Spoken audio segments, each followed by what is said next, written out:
Hey everybody, how's it going? Brandon Griffin here, aka the Realty Resource, and we are in a different location if you didn't notice. If you can't see me, it's because I'm wearing camouflage and I'm up in my in-laws' cabin. It's proof of the camouflage. Alright, and today is your weekly update called the Rooster.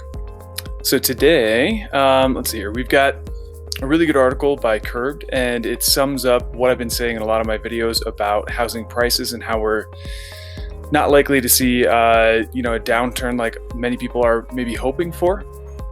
Reason being is, I've covered this before, but we lost a lot of buyers, true. We lost a lot of sellers at the same time too, and as long as that ratio doesn't change, our prices don't change. And in fact, with mortgage rates being where they're at right now, which we'll talk about later, it's at the basement. The demand is high, is very high. So we're actually seeing prices go up. The other thing too is that we're not in the same kind of recession that we were in before.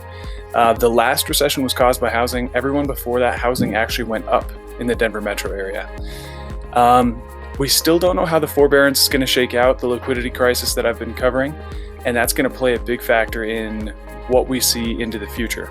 Everyone's suffering some sort of loss at this point, but unfortunately, the folks at the lower end are usually facing more loss than those higher up. And I mean, if we look at education, the majority of the people that have lost their jobs permanently and lost their income are renters, which is affecting, obviously, the rental market, landlords, those kind of things, more so than it is single-family home prices. You can see the applications are still rebounding. We've got a lot of activity going on out there. Me and my entire team.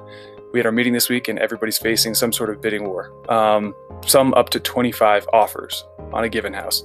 Everything under luxury right now is going. I know I just mentioned that renters are being hit a little bit harder, but the numbers are actually better than we've predicted about their ability to continue to pay their rent. So we're only off just slightly from where we were expecting to be.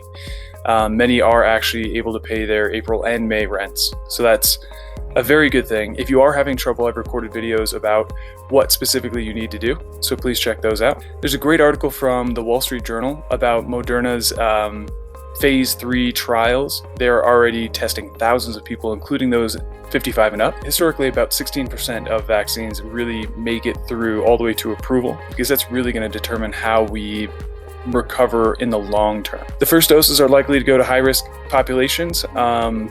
They can produce about 100 million at their present location in Boston, but with help from a Swiss firm named Lonza, they're hoping to bump that production to 1 billion doses. So it's good news. So we are seeing the housing market affected when it comes to new builds. So new starts are down, and as a percentage, new starts are definitely favoring those that are going to be rented. So those that are being built for lease rather than those that are being built for sale. So if you're an investor, this is probably a pretty good time to be investing in rentals because they have a very high projection of return, as well as in industrial, whereas retail is not doing so hot. We're seeing a lot of people moving into the Denver metro. It's likely to keep the market competitive. If you are purchasing a new build, expect significant delays. It was already a trouble in our state, and now it's going to be probably compounded by supply chain deficits. And again, I think a lot of builders that were waiting to permit their next phase are going to be waiting even longer. Also, if you just bought a new build, you might expect that your prices will drop because the builders are going to try to be competitive and drop their prices on the new builds.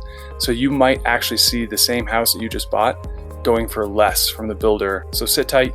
You'll be fine in the long run. Mike Stone actually sent me a great article. Fed Chairman Colin Powell, he basically said that he doesn't think negative interest rates are necessary nor effective at this point, that they've still got some lever arms to be able to pull to get out of this. If they don't go negative, they're about at the basement price right now. So if you were thinking about doing some sort of refinance or anything like that, I would say go ahead and get the ball rolling. That liquidity crisis that I've been talking about, which you should definitely check out, is still plaguing the industry.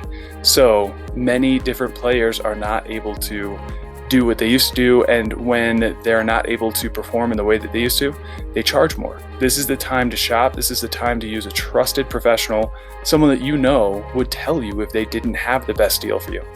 Also sellers, this is the time to work with an agent who's keeping track.